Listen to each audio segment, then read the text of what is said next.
Cashflow Diary Podcast, episode 494. Welcome to yet another exciting episode of the Cashflow Diary Podcast, the podcast that teaches you insider tips, tactics, and strategies for creating leverage streams of cash flow into your life. Learn from top-performing entrepreneurs, business owners, investors, and thought leaders from across the globe as they share their secrets to success. Like what you learn on this and other Cashflow Diary podcast episodes? Go to learninvestingnow.com and sign up to receive powerful tips and information that will help you succeed as an entrepreneur and investor. Now, here's your host, investor, entrepreneur, business owner, educator, speaker, author, and master facilitator of Robert Kiyosaki's cash flow game, Jay Massey. All right, ladies and gentlemen, welcome to another episode of the Cashflow Diary Podcast. I'm your host, Jay Massey, and I'm glad that you are here today because here's the thing. When it comes down to it, we have choices. I mean, you and I, we make choices every day. You know, what am I going to eat? What am I going to wear? And at the end of the day, sometimes these choices can be overwhelming. Well, a very important choice is where you're going to invest your time, where you're going to invest your money, and most importantly, if you ever plan to experience that thing called retirement or maybe that lifestyle where you're just not working as hard as you used to, you got to make some really, really important choices about how to gain the most. How can I deal with inflation and taxes and deal with all of the stuff that's in front of me? Well, you know, like I know, that many of us are going to choose to use real estate in some way and for many different reasons. But then we are now presented with a whole new set of challenges, and chief among them is, where's the deal? How do I run it? Who's going to finance it? Oh my God, I have a job. I need time. That all of these things that can feel overwhelming to learn. And at the end of the day, we still have the goal in front of us. The goal does not somehow change just because it gets difficult for us. We have to change with it. And here's the thing. It doesn't matter when you start. It does matter that you start. And I think today's guest is going to be able to help you and I understand all of those things, plus give us access to a market, I will say, that for me, historically, it was challenging for me to do, but they've been able to absolutely master it. And that's exactly what I get excited about. I am, of course, talking about one of the high return real estate guys known as Jeff Schechter. You probably know him as Shecky. And I'm kind of excited because he's an entrepreneur. He's been an entrepreneur from forever ago. And more importantly than all of that, when it comes down to it, is that he's not only learned to change and become so many different things at the end of the day. What it comes down to is he's found a way to not only carve his own path, but leave a way for you and I to build our portfolios in a very succinct and efficient manner as well. I think we're going to learn a lot because when it comes down to it, it is no small feat to go out there and build a turnkey rental business.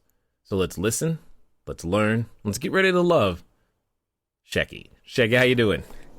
I'm doing great, Jay. I really appreciate that intro. I'm really excited to be here. I'm glad to hear that. This is going to be exciting. Now, this being the first time that you're here, I do have to ask you the same question I tend to ask everybody else. You ready?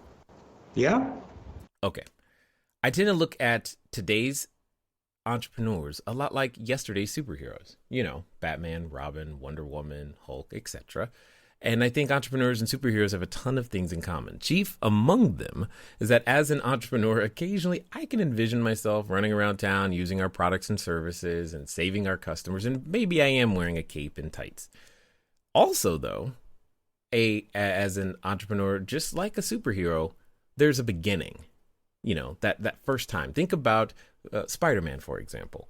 There was a time where he was just a kid going to school, doing his thing, taking some photos, and then one day he gets bit by a spider, discovers, oh my God, I have something special, and he gets to choose whether to use it for good or for evil. So my question to you is as follows. Before, the high return real estate guys, before your time, even consulting before, let's say even before your time in college, before everything, before you had the real estate bug, what we want to know is, who is Shecky? Well, it's a tough one. I remember when I was growing up and people asked me, what do you want to be when you grow up? And my standard answer was always rich. And I didn't really even know what that meant. I grew up in a really, really conservative environment. So, my father was a clergyman, and, he was actually a rabbi, so I was raised Jewish. And there was a lot of, expectations, and, you got to follow this certain path. And I just realized, very early on, like this was even in high school, I remember even in junior high, that I was like, man, this is just not this sort of defined path. This is not going to work for me. And I did not do very well in school. I went to college for like 4 or 5 years, ended up dropping out. And but I just knew that there was something more. I didn't necessarily know what it was, but I knew that it wasn't completely mainstream. I knew that it wasn't like, do this, follow this path, get the good education, get the job, do all this other kind of stuff. And as a result, I just became very, very scrappy. And so I pretty much completely disappointed my parents and a lot of other relatives, and just kind of carved my own path, and I've been involved in a lot of different businesses. So it's, I think that's really, to me, I guess I am a diplomatic rebel. That's who Shecky is. Okay, that's an interesting way of naming it. Now, I'm just curious. Are you familiar with the song by Calloway? Which one? I Want to Be Rich. Maybe. I just thought it was pretty funny when you said, I'm like, the answer to your, what do you want to be when you grow up? I want to be rich. I'm like, wow, there's a song. He's got to know it, but it's okay. It's okay. It's from 1989. Most of the people listening right now have no clue either. It's all good. It's all good. Now, well, that certainly fits into my era for sure. Understood. Now, there's one of the things that you said, though, that struck me. Not only, I mean, I too did the whole college dropout thing. Totally get you there. But you said defined path. And for me, I was in a military environment, which maybe there is a similarity growing up in the clergy environment versus military environment. There's probably lots of things that are similar there. But I did not like that idea of the defined path either. I'm curious what you found. Like, why does the idea of a defined path turn you off so much? Well, because I think that it's not you. Anytime you have somebody else telling you this is your path, I mean, you're going to marry this kind of a person, you're going to have this kind of a career, this is kind of what your expectation is. There's a lot of, obviously societal pressure, and there's certainly plenty of congruencies with military upbringing versus a clergy upbringing, in that, they expect you to act, behave, do, move, progress in a certain way. And it does not give you really any opportunity for finding out who you really are and doing any kind of self-actualization.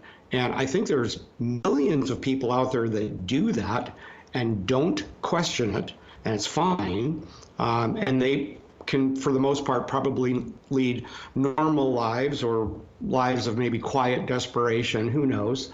But to me, I just couldn't live with that. Like, I needed to do my own thing. I didn't necessarily even know what that was, but I knew what it wasn't. And that's where it all started. That's where my entrepreneurial journey started. I knew I wasn't going to be a doctor, dentist, lawyer, or CPA. Like, those were my 4 choices that were laid out for me. You're like, if that's all I've got to choose from, I'm choosing E, none of the above.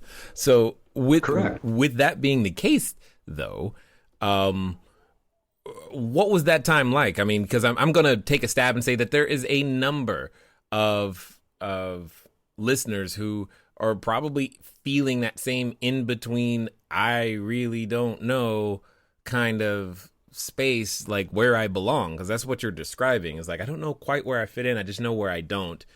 How did you figure that out? Well, how do you know I have it figured out? Good question.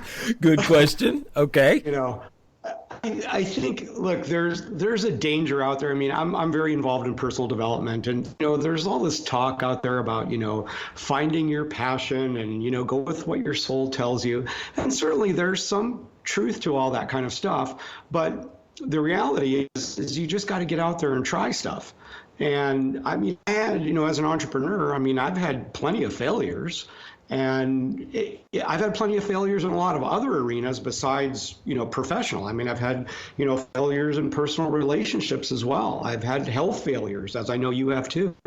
And so eventually you just get to a point where you just got to try stuff and figure it out and figure what works. And I think what's interesting is as you get into things that you get better at and you continue to hone your craft, it becomes much easier to be passionate about things that you are good at. I think people get stuff kind of, back ass words, and they say, well, I got to figure out what my passions are and then go for it. I think, no, you got to go out there and try stuff and get good at some things and hone your craft. And then from there, it's easy to find the passion. Okay. So now we got to have a very serious conversation for a second, because there's a number of people I know who are, they just, based upon what you just said, they just mentally quit on themselves, because the idea of trying things also carries with it the possibility of that thing not working out, and therefore having to experience what we know as failure. And there's a lot of people who don't want to go through that process. So I must ask you, where did your courage to do that come from? Well, I didn't really have a safety net, number one. And I guess I should also say I've never been married, so I was never supporting a wife and children. And that certainly, there's no question, that gives me a little bit more flexibility financially. But I think... Hold on. Are you saying that not being married makes you more brave to go try stuff? I don't understand. Well, I'm just saying that you don't have as many other financial responsibilities. Like if you've got a wife and children, you're answering to other people. I mean, for the most part, I had a dog and a cat, and it didn't take much to keep them in kibble. So, and in my case, like there were years that I was house hacking, and I didn't even have a working bathroom in the house, and I would pee into a hole in the floor. Like that's never going to work if you got a wife and kids. So there were certain risks that I, financially at least, that I could take because I didn't have those responsibilities. Now that said, for those listeners that you're describing, if you're married and have kids, I don't want to let you off the hook. And what I mean by that is the key is really all in perspective. The way that you framed your question to me, Jay, is that nobody wants to go through failure. Nobody wants to go through quote unquote heartache. And you're framing that as something extremely negative. I can tell you that the reason that I have been successful in the business that I'm in, and the reason that I've had successes in some of my other businesses, is because of the magnitude and the sheer volume of failures that I had in addition to those successes. Agreed, 100%. Yet it still takes a certain amount of courage to be willing to go down, to open yourself to the possibility of having that experience. And there's a number of individuals that may not be open to that possibility right now. What are they to do? They are to go and lead their lives of quiet desperation and stick with the job and do the stupid Grand Prix every day, chasing the traffic, and come home, kick the cat, and never have any kind of real retirement, and work 50 weeks a year and live for that 2 weeks. I mean, what else is there? So, in like either that or unemployment or welfare or whatever. But, look, we're in a day now with the internet. Honestly, there's no excuses. I mean, there's so many cool little side hustles and things that you can do because the internet basically brings the whole world to your doorstep. So whatever it is that you want to do is very, very doable. You just got to learn it. You just got to, if you really want to do it, you'll go get some skills. There's so much less risk now than in the days, when I was coming up the ranks as an entrepreneur. I mean, back then you had to go all in and, storefronts and huge investments and all this other kind of stuff. Nowadays, there's just so much leverage available. And I think that it's much easier now to be an entrepreneur than ever before. So I don't want to give people an easy out on this question. Oh, I don't want you to either. And in fact, I agree with you in terms of it being easier, but I want to hear some of those things take us on this journey. What did it used to be like before we get into, the turnkey business that you're currently running? What I want to know is, what was it like before all of that? Well, let's go, BI, before internet, and Yes. because it's almost like BC in terms of business stuff. You just had to shell out a lot of cash. You had to do a lot of, there wasn't anything like, networking or Facebook groups or anything like that. Like, you wanted to get to people, you had to do flyers and handshakes and, go to, networking, coffee, breakfasts and meetings and all that other kind of stuff. And, you wanted to start a company, like you needed an office, you needed employees, you needed equipment, you needed a phone system. Like it just was a lot more of a cash and time outlay then than it is now. Right now, if you want, for example, just an example, if you wanted to peddle something, say on Amazon.com, you could go do that. You could actually find somebody that can handle the wholesale end of it online and bring in the product from China and turn around and flip it and sell it through Amazon's warehousing system. You don't even have to carry inventory. Right? Now, I'm not suggesting that somebody goes and does that, but I'm just telling you from a standpoint of perspective, like it is so freaking easy now. So it's like if you're unwilling to do that, yeah, I know I'm not going to have a lot of mercy for you. Sorry, I'm not trying to sound like a hard ass. I just like it's go do it. I am 100% in agreement with you. I maintain the thought process that the barrier to entry is non-existent at this moment. But more importantly, the barrier to entry is actually willingness now, not necessarily. It has nothing to do with finances. In fact, if you have the capacity to hear our voice right now, you're listening on a device that has the capability of literally giving you access to everything you need to build a business. And I'm 100% in agreement. But I'm also curious, what were some of the business models that you've tried in the past before, we'll say BI, and now as we get up to, what you guys are up to today? BI was, there was 2 or 3 different forays into network marketing, MLM. That was my early days of deciding I was going to get rich. And, you jump up and down on the tables in Starbucks and tell people how great your opportunity is. And, I did okay in some of those, but it just was, really difficult to maintain the real promise of true passive income. There's still a lot of attrition in that business. And ultimately, as I started studying more marketing and getting better at marketing, I just decided if I'm going to peddle stuff, I'd rather peddle my own things rather than, a third party's product, as great as it might be. But I also, a long time ago, was somewhat in the flipping business, BI. I mean, I would house hack, and I would buy a house and I would live in it and fix it up. And my parents could never understand why there was never a kitchen in my house. Like, how do you live without a kitchen? It's like, I don't know. I got this like board here, which is my counter, and there's a toaster oven over there. What else do I really need?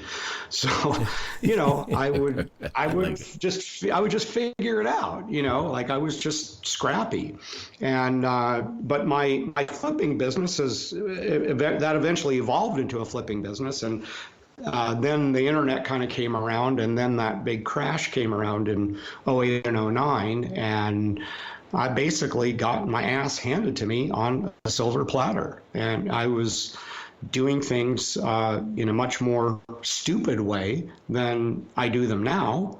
But it was, again, an extremely valuable lesson that I will never do again. So, again, a lot of the stupid stuff that I tried. I mean, I even out of college didn't even know what I wanted to do. I was driving a taxi cab.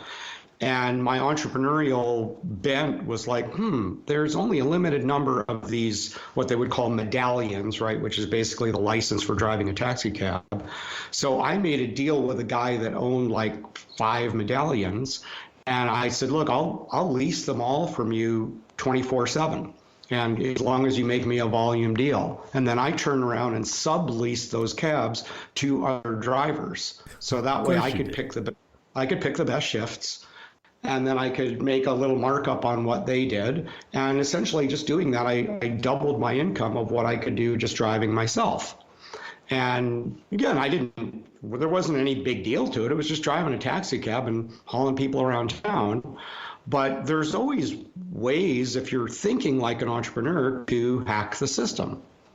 And Always. That's just what an entrepreneur does. Yeah. I did. I love that. So now, and I'm just thinking about that, how while the internet, yes, has brought all of us so much more possibilities, opportunities, etc., and expanded our horizons, yet some of the fundamentals are still the same, regardless of what you guys, whatever we're doing. When it comes down to building cash flow, the what's tried and true is still tried and true. We just might use a different tool in order to make that same thing happen.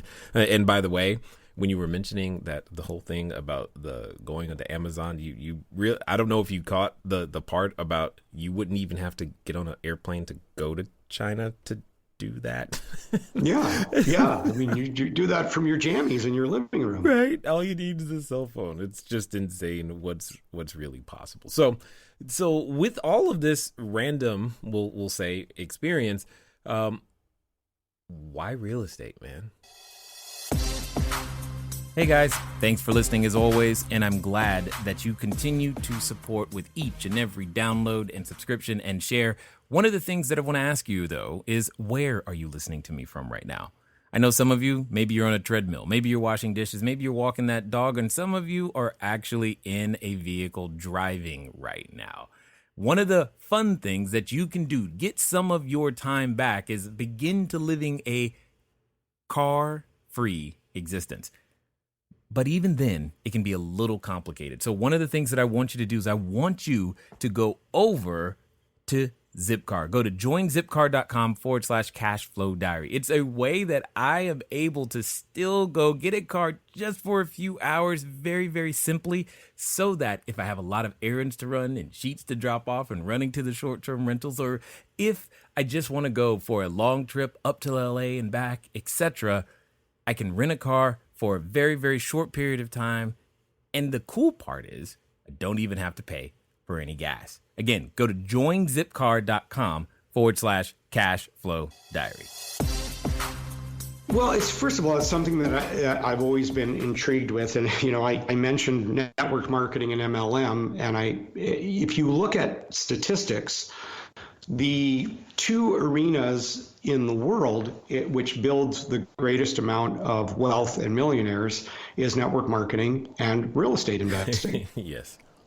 But statistically, we've known that to be true for a long time. The internet, by the way, didn't change that. In fact, it may have even made it more true, just because, again, it just gave us more tools. So I've always just had a love for it. Back in the days when I was flipping, I was that guy who I really enjoyed the process of going into a property and saying, how can I make it better? How can I make this blah property like a really cool property. Well, how could the floor plan be changed slightly? How could we rearrange the kitchen? So it was just sort of stuff that I just had an eye for that sort of design. And then, obviously when you start gaining bigger understanding of leverage and some of the other principles and appreciation and cash flow and all that, you start going like, boy, there's lots of different angles to real estate. There's hundreds of them. And it's just kind of one of those things that for me, as a lifelong learner, I get jazzed about it because even though I've been in the industry for a while now and off and on a couple times, I'm always learning new stuff. There's always like new ways to slice things. And it's just very exciting and intriguing to me. And there's just always an opportunity to improve. Agreed. And, often well, let me say it this way. If we take a fish and judge it by its ability to climb a tree, it's not going to do so well. And would it be fair to say that in the real estate world, your genius has come alive and this is, you finally feel like you belong somewhere? Yes, absolutely. I think that your quote, is that an Einstein quote? Because I know that from somewhere. It's definitely not mine. I don't know. No, I think it may even be Einstein, but it's an interesting point that, yes, we have to look at where our specialty is. And, even within the stuff that I do in my own company, there are certain things that I'm good at and certain things that I'm not. And I've just learned as we grow that I want to farm out the stuff that I'm not good at. I want to stay in my lane. And I think it's important for people to do that. But yes, I have between myself and my business partner and what we have created, we are absolutely in a groove right now that is fun, rewarding, profitable, amazing. And probably the best part about it is it's obviously there's a huge benefit to our customers and our investors. So that's the part that's very, very exciting because they're participating in the same stuff that we're participating in. Agreed. So tell us a little bit about, high return real estate. How did you guys get started? And I mean, because there's, as you said, there's so many ways to skin the real estate cat. Why do turnkey real estate for people? I often ask myself that same question. When you talk about some of the stuff that we talked about earlier with the failures and the stick-to-itiveness and whatever, my business partner Jack and I often laugh and go, "Gosh, if we knew the BS that we would have had to go through to get to this point, we would have never done this business." Never. So I just want to put that out there because people think that this ride is so freaking easy, and it's not. Originally, what happened was, as you know, I have a background in marketing, and my business partner is involved in another business. He's got a very large nutritional distributorship, and he was one of my clients. And so I was coaching him, consulting with him on how to grow his other business. And I was, just as happy as a clam living in Austin, Texas. He lives up in Michigan. And one day he reaches out to me and he's like, "Shecky, I've got an idea for this other business. I've been buying some properties, this turnkey concept in Indianapolis, and I just want to run some marketing ideas by you." And I'm like, "Of course. I mean, you and I have done plenty of business. You're like, yep. No charge, free call. Let's just get on the phone and brainstorm. Maybe I can provide some value and learn some things in the process."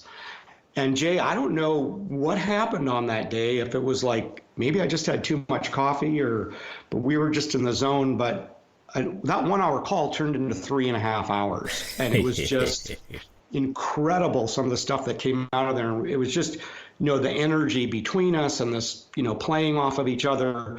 And I got done. I was like sweaty, and I just as a courtesy, I wrote down the 12, 13 different main ideas that had come out of it, and as a courtesy, just emailed it to him in a bunch of bullet points. And literally 24 hours later, I got an email back from him saying, "Okay, let's do it." And of course, I picked up the phone and I'm like, dude, WTF? Like, what do you mean, let's do it? He's like, let's go into business together, right? And I like, well, you want to go into business here? He goes, yeah, like I've been consulting with you for what, 2 or 3 years now. I mean, he was very complimentary. You've got this incredible work ethic. You've got, great marketing brain. I mean, I've got this other business. I can't jump into this full time, but there's a real opportunity here. So that's interesting. So anyway, that was the seed of how we got started. So I flew up to Indianapolis and we met with the guy that he was actually buying from back then, who was, at the time was called a turnkey provider. I personally call him a slumlorder, but that's a whole different story. But that's kind of how we got started. We were essentially just a marketing arm for somebody else. But that's where the problem started. And we very quickly realized that our name and our reputation and what we were providing to our investors, to our customers who were buying from Jack and myself directly, was reliant on somebody else's BS or lack of good processes. Yep. And that was not a good situation. No. And so there's been this whole long evolution to our company of really, really difficult decisions. One was obviously to get away from them and start doing our own acquisitions on our own rehab. I mean, that's a huge decision. Like, okay, now all of a sudden we're in the rehab business and we're in the acquisition business, and, we're competing with, every damn wholesaler on every corner. So then from there, it's like, well, what the heck do we do about property management? Because those guys sucked and we don't have our own property management company. So we started referring out to somebody else that we thought was really good. And he is really good, but he wasn't us. So it wasn't, the customers were still, they were being served, but not in a way that we wanted them to be served. And what I mean by that is, look, if you, people out there, I know you've got a lot of, real estate investors that listen to your show. If you buy a property out of state and you just farm it out to any property management company, honestly, I don't care if they're the best property management company on the planet. If they didn't sell you that property, the only way that they can make profit is on property management, which means that in addition to the approximately 10% of the rent that you're going to pay, every single tenant turn, every single plug toilet, every single time a tenant complains becomes a gargantuan money-making opportunity for them. And it's actually, frankly, the only place they make profit. Mm-hmm. And we started seeing that and going like, man, our investors are just getting hosed. Like they're unfortunately paying too much for tenant turns. They're paying too much for, incidental day-to-day repairs. And it's like, we're going to have to bring this in-house too. Yep. So we went down that road too. Yep. And it's been painful. It's been bloody. And then we started seeing in some situations where like we would sell a property and, it was done and it was rehabbed and everything like that, but still wasn't tenanted. And for whatever reason, we had 2-3 months of not getting it tenanted before the investors started cash flowing. So even just as little as a few months ago, we made a decision like, hey, you know what? We are not selling any properties anymore unless they're done, rehabbed, inspected by a third party, because we give a warranty on our property, so we want to make sure that we did a good job on the rehab. So we do bring in a third party, but we want the investor to see that too, and we place a tenant in it. And it's not until it's all done and finished and we've gone back and signed off on any issues that may have arisen that we missed on the inspection, and we put our warranty in place and it's tenanted and cash flowing, then and only then do we sell a property. But in order to get to that point, it's difficult. This is a very difficult business. Which, so that we're clear, yeah. Which is why I exited it, and which is why I'm like, why on earth are you doing it? You're smarter than me. That's what this is all about. No. I'm just like, I want everybody to understand that what you guys do is of immense value, and there's a lot to it. before they go, you know what, I can do that myself. Yeah, well, no, think about that a little bit. Now, did you guys go so far as to also arrange financing as well? No, that's an interesting point. Because we're one of the things we loved about Indianapolis, which is where we're currently operating exclusively, is there's some incredibly low pricing here. Prices are dirt cheap, and there's some just incredible, great price to rent ratios. So we sell properties as finished, rehab, rented as inexpensively as $45,000 for a little single in a C-class area. And we maybe go as high as 75 or 80 for a nice double. I'm assuming they rent for around 600. Yeah, 6, 7. I mean, almost everything we do after all expenses will still return a double-digit cash-on-cash return. So that's why we're here, and that's why we've got things dialed in. Because we're in these lower-priced properties, they actually don't lend themselves very well to traditional financing, number one. We started with that, but then we would see that we would be writing up purchase agreements, and then those things would just sit. And, by the time that the investor got an approval or got, the lenders just don't want to mess with it. It's not enough money. They don't. So we just said we're going all cash. And we do have some really great relationships with some lenders that will come back in and allow the investor to do a nice cash out refi. And we find that the process becomes very, very smooth because we do everything that we do. We bring it ready. We get it profitable. We get it cash flowing. They plunk their cash down. They're cash flowing from day one. So their seasoning period starts immediately. And it's very, very easy with cash flowing properties with the right relationships, obviously, to come back in and get a nice cash out refi, pull some cash out, take a little bit more, buy another property. And that's how I would say probably 65 or 70% of our investors operate. Totally makes sense. Now, have you guys, and now I'm asking for myself, have you guys ever used any sort of blanket loans?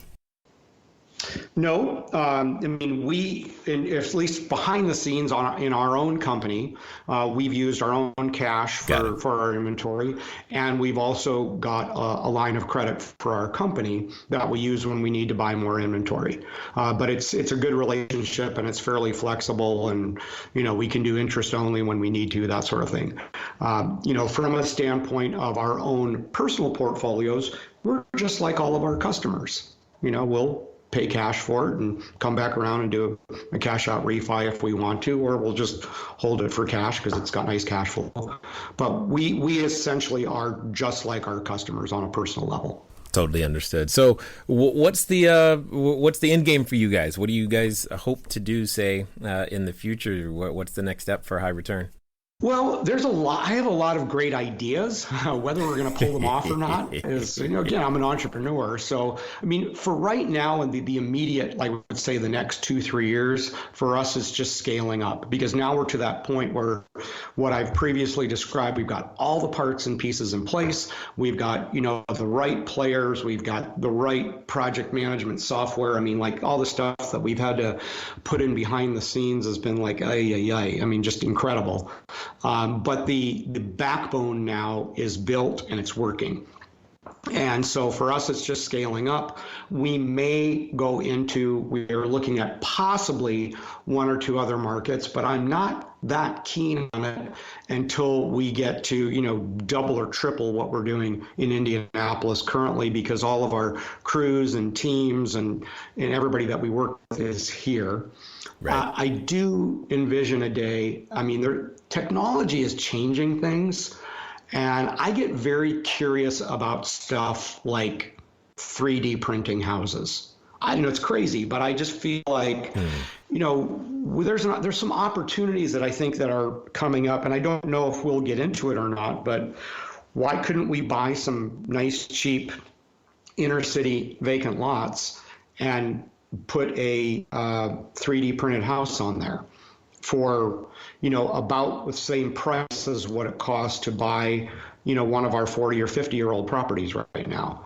I mean, obviously the CapEx would be lower and you'd be starting with something brand new. But yeah, so I think technology is going to change things, and it's going to be interesting to see what happens. I don't have a crystal ball. I feel like even with what we know about self-driving cars and all this other stuff, I mean, the face of commuting is about to change. I still feel, and this is just my gut talking, that there is always going to be an attraction to the inner city. Because that's where all the cool stuff is. That's where all the, the fun, funky restaurants are and bars. That's where the fun is. So, for urban dwellers, even if they are telecommuting or even if they live in the suburbs and, don't have to commute anymore, it may change, inner city values to a certain extent. But I always feel like there's going to be value to being near a major metropolitan downtown. Yeah, I'm not going to disagree with that at all. And on your point about commuting, I think it also goes to with saying that there's probably building up and clustering tighter is likely to be the case as well. So totally hear you 100%. Now, for those that have listened this far and probably want to find out more about what you guys got going on, what's going to be the best way for them to catch up with you? Just go to our website. Anybody can spell this. It's really easy. highreturnrealestate.com. And on that site, we've got properties and, plenty of ways to get in touch with us. And, I will tell people that there's plenty of stuff, as busy as we are, that doesn't make it to the website. So, if you're really serious, No fill out an inquiry form so we can find out who you are and, stay in touch with you and serve you up the kinds of properties that you're looking for. Absolutely. Now, as we wind down here, I've got a question for you because I'm curious to hear your answer. Let's pretend for a second that one of the individuals listening, they're standing at what I like to call the precipice of decision. They've listened to you. They're getting excited. They're like, I'm going to do this entrepreneur thing. In fact, Shecky, they could even be standing in front of the superhero outfit store. They are picking out their cape and tight as we speak. But as you know, like I do, when we get to these moments of decision, often we have a companion, and that companion comes in the form of a voice, and that voice often reminds us of things. And it says things like, are you serious? Real estate? Really? Indianapolis?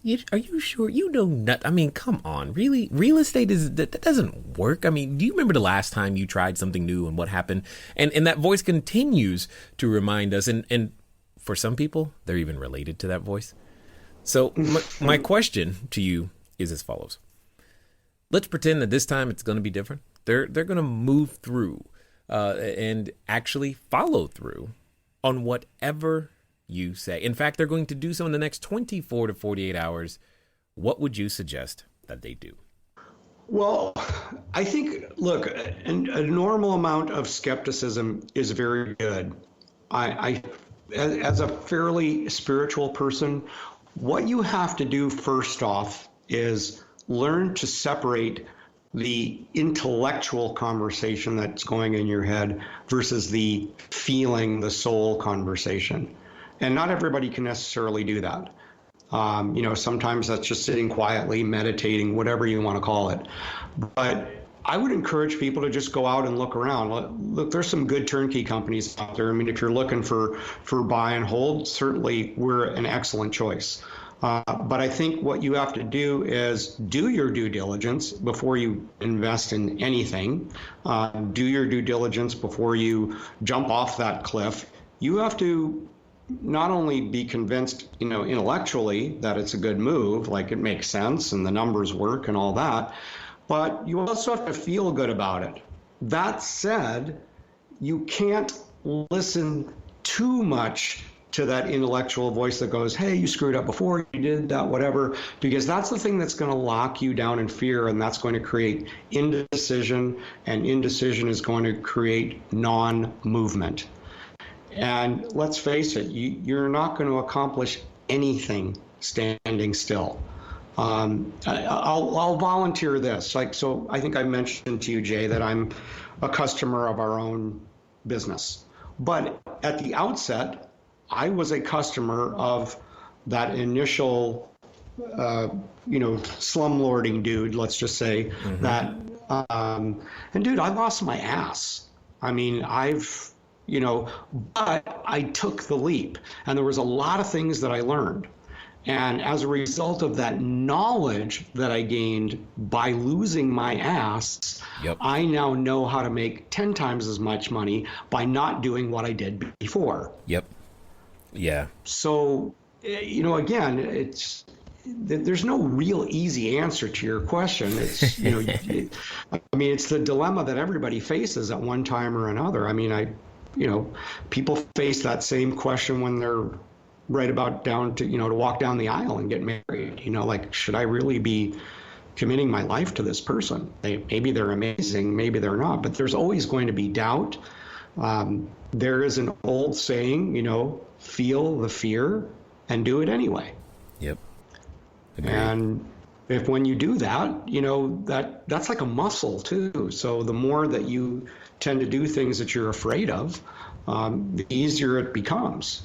So, I mean, this is not obviously my first time as a guest on a podcast, and look, this is great. I love chatting with you, and things go really easily. But man, the first few times I did that, who the hell is this dude? Why would they want to have him on this show? This guy, it's messed up, right? So, right. Now I'm not afraid anymore. Yeah.